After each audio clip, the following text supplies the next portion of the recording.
How to play Southwest Florida Roblox on console.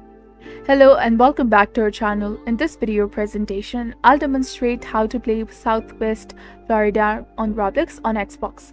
It's a straightforward process, so follow along carefully. Playing Southwest Florida on any console with Roblox is simple. The game is fully compatible with PlayStation and Xbox. Just open the game on your console, sign into your Roblox account, and if you're using the same account as on other platforms, you should easily find it. If you don't see a Southwest Florida immediately, use the search function. The controls will adapt for your controller, allowing you to start right away.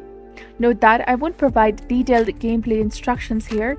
In summary, you will need to find a job, earn money, buy various vehicles, perform tricks and commands, and access the control tab at the bottom to see each car's capabilities.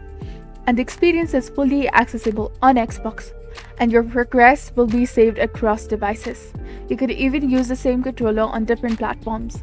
So I hope you found this guide on playing Southwest Florida on Roblox on Xbox was helpful. If you found this video useful, please consider liking and subscribing for more helpful tips and tutorials. And don't forget to hit that bell icon to stay updated with our latest contents. Thank you for your viewership and support. See you in the next one.